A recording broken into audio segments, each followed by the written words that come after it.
I'd like to take a moment to dedicate this episode to our grandma ocean, Pam Wall. Her love for the sea and her boundless spirit have always inspired us to explore and appreciate the world around us. Pam's stories and wisdom have been a guiding light, and her warm heart has touched everyone who knew her. We hope this episode honours her memory and the legacy of adventure and love she left behind. Thank you, Pam, for always encouraging us to chase our dreams and cherish the beauty in every way.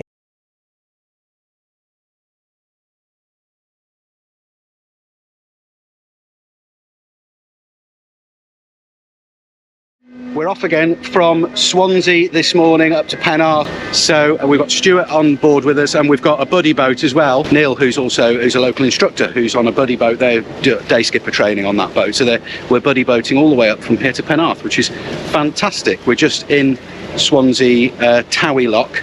We've just come out of the marina through the marina lock, and this is the Towie Lock into the river, which the next bit is a little bit kind of very narrow because we've not got a lot of water getting out this morning, so we've got to be really, really precise on the channel, which is where it's great to have these local guys on board who know the local channel and can say that way a bit, no, that way a bit.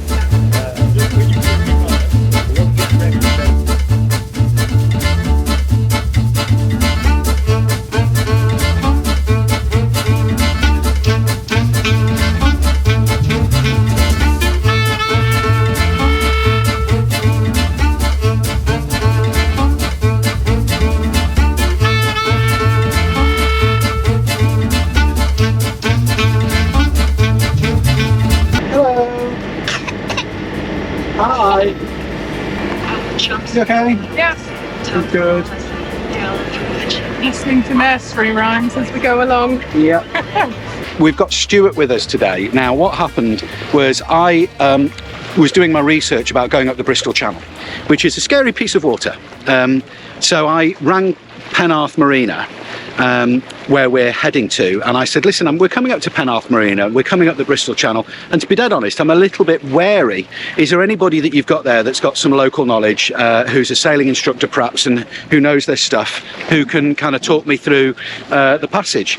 So they put me onto this fella Stuart that's with us today, and he's jumped on board with us, and he's coming up with us from Swansea to Penarth, and he's just brilliant. What a lovely, lovely guy. And again, it speaks to the customer service. This is the thing. It's like what I said about Deganwy. The facilities, obviously, in these marinas are usually pretty good as a rule. But the thing that sells a marina to me, and sells anywhere that you go, is the helpfulness and the friendliness of the staff. So I spoke to the guys at Penarth. They were lovely on the phone, super helpful, super reassuring. Got hold of Stuart. Stuart's been super helpful, super reassuring. And here we are today, sailing out of Milford Haven on this beautiful, beautiful morning.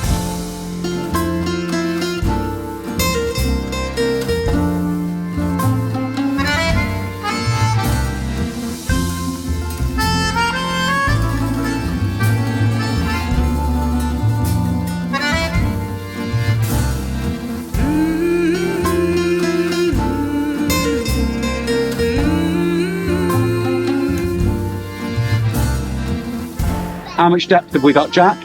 6.3. 6.3 metres. Okay, straighten up.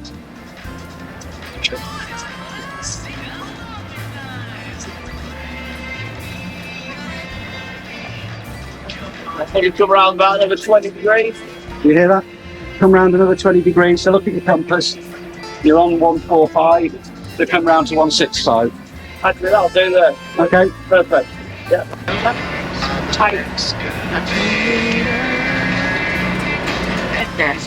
Yeah. There's actually a buoy on the end of the headland. Oh yeah. You see him? Yes. Straight ahead? Yeah. Point to that. That's all We're there. going round that, just on the outside of that. That is that lateral mark that I was showing you on the chart.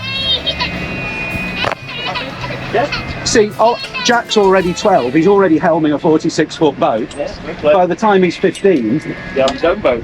well, he'll you. still be with us. But He has spoken about following us over the coast when we get to the Pacific. yeah, he wants to buy a boat when we get to Panama and follow us across the Pacific. So he can have his own Lego collection. Yeah, solo sail across the Pacific, but buddy boated. Yeah. Oliver. Hey. Perfect course there, young man. Yeah, perfect course. Ollie. Look at that. Hi. Lovely. You're happier today, aren't you? He was not happy yesterday. I mean, he wasn't screaming, he was just puking. A little bit of transparency. We are going to Penarth because boat folk who own Penarth Marina have offered us a free berth there if we go there and have a look at the marina and tell you guys what it's like. They've also said the same about Portland, and when we get to Portland they're going to do us a lift out because they've got a team there that's going to have a look at their boat and check it all over to make sure that she's suitable for the next phase of our journey, whether that's to the Channel Islands or whether that's to the north of France or wherever it is whenever we do it. But they're going to give the boat a once over in Portland. So just from a point of transparency, we're going to Penarth on a kind of reciprocal deal. We're paying for our berth in Penarth by reviewing the marina and telling you guys what our experiences of it are. And so far, all we've done is dealt with them on the phone, and they've been great. really good. So I'm hearing good things. I've got a good feeling about it. Let's see how it is when we get there. Yeah, you learn your lessons very quickly. Yeah. When you do longer passages there, it's easy. Yeah. The spoons are ready to go. The guys are ready.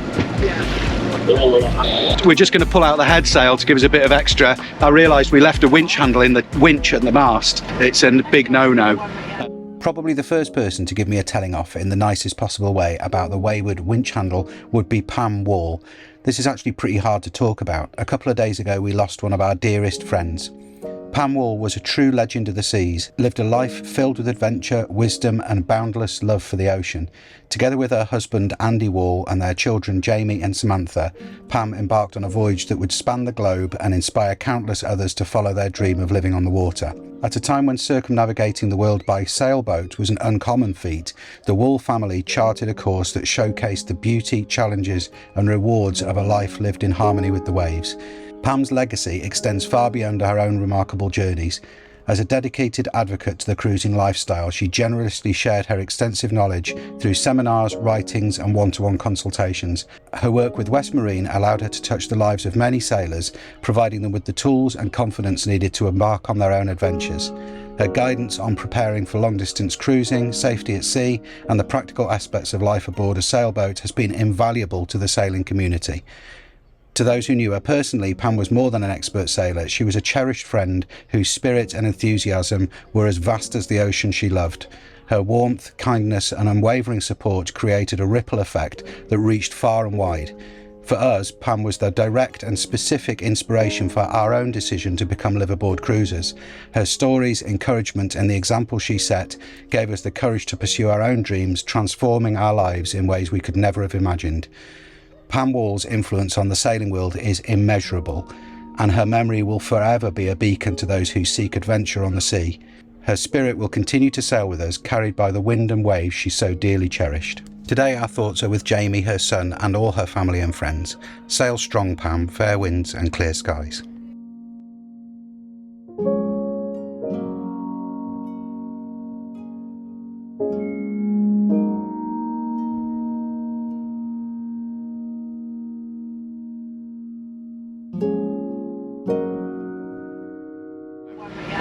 I was just standing at the helm and thought, oh, flipping heck, there's a winch handle up there. So Stuart's gone to fetch it and we're pulling the Genoa out.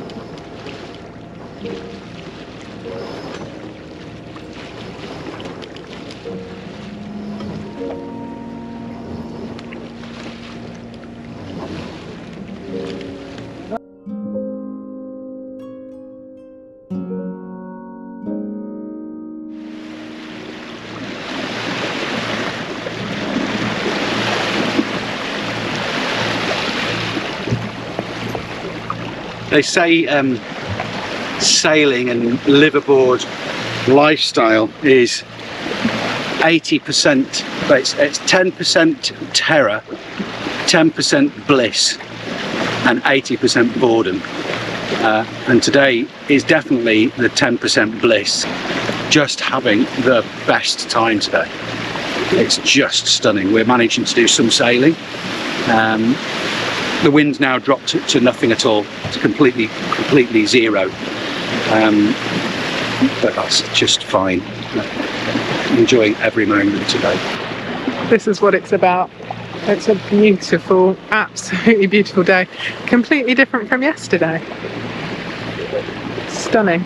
It's so calming.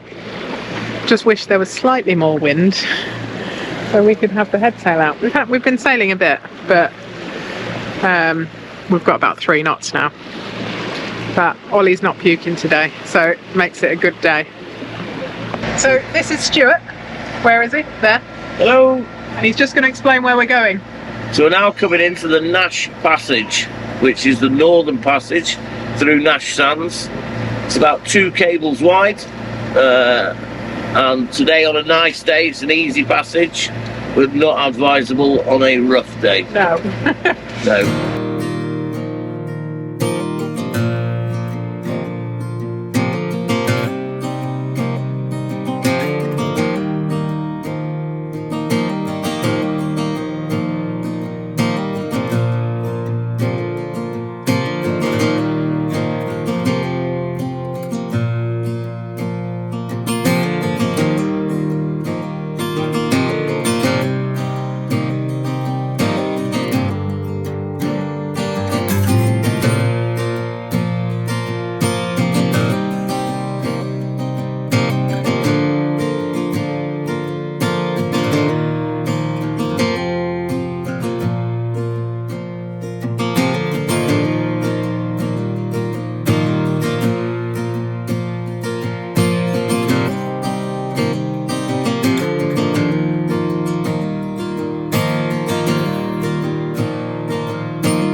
Right, we are coming in towards Penarth Marina, just coming up to sort of the outer rack, as they call it. We are doing 8.4 knots over ground, coming in with the rising tide, which is great. We've got full canvas, look. There we go. Full sails up, which is always nice. And we're going to probably try and make the lock gate for 1:45. So the gate opens at 1:45 and 1/4 the hour. So we're going to try and get there for the 1:45 one, otherwise we just have to stem the tide a little bit and wait half an hour for the 1/4 lock.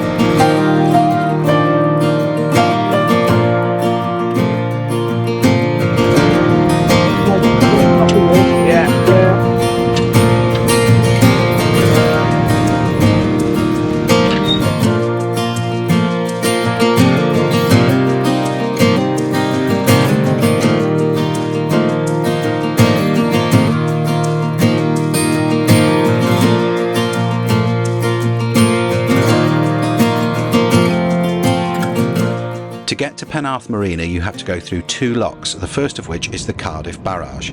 The barrage is a significant engineering project in Cardiff built between 1994 and 1999 at the cost of around £220 million.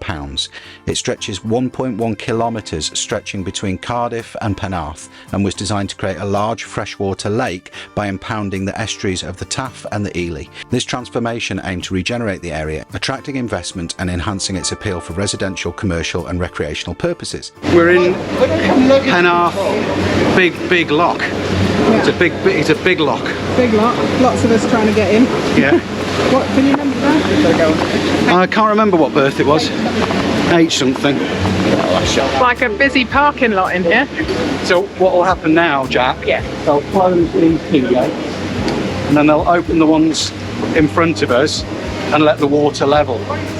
The barrage includes locks for boats, fish passes for migratory fish, and serves as a roadway and footpath. Next week we'll take a closer look at the barrage, the bay and Cardiff itself, but for now, here's the barrage from our perspective as we approach this monumental construction.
I think we'll be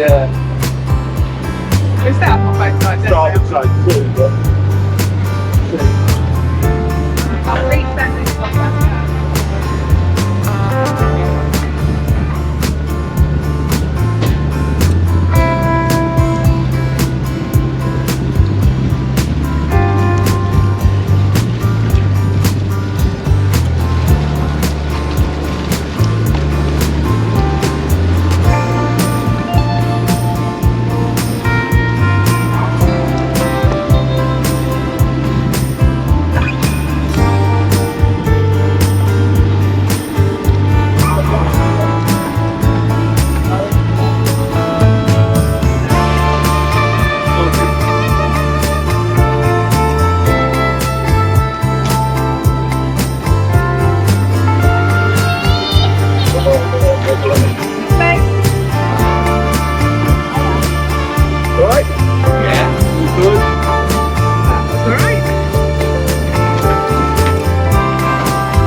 yeah, you're welcome. No problem. Do lots more sailing with you because that was Yeah. fantastic.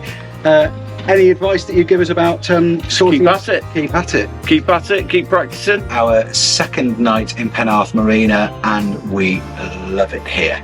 Look at the sunset behind me. We've done absolutely nothing today. We met up with Andy and Liz. Do you remember Andy and Liz have got Whitehall, that huge mansion house that we were at before Christmas, working on this enclosure? So we met up with them because their boat is in Cardiff Yacht Club just across the way. So, but there's nothing really much to report from today. Other than that, we've done nothing but relax and chill. We met up with Stuart for a pint in the deck, and we're going to be going over to the deck tomorrow to have, or probably not tomorrow actually, but in a couple of days to have some food and to check out the food there. And later this week we're going to be going into Cardiff because Jack wants to go to the Star Wars shop, and we're going to go to the castle, I think, and we're going to go to the dinosaur museum. So there's loads and loads and loads of stuff planned for this week, which should be great fun. But just wanted to kind of do a bit of a end of day vlog for the end of our first full day here, so our second night in Penarth Marina. It's just, we love it. So chill, so relaxed. Thanks so much for watching. We really hope you enjoyed the episode, and if you did, please leave us a like and leave us a comment to say hi. Thanks as always to our amazing patrons. If you'd like to become a patron, you can go to patreon.com/sailingmelody, where for the price of a cup of coffee you can get a whole bunch of exclusive content, real-time updates, direct contact with us, and early access to these videos. A special warm welcome this week to our new patrons: Matthew Thomas, RTH10260, Harry Starkey, Graham Burton, Stephanie and Luann Ormsby, Brian and Denise Keith, Tristan Keane, Colin Threadgill, Mike Morse, John Myers and C. Churchill Frank.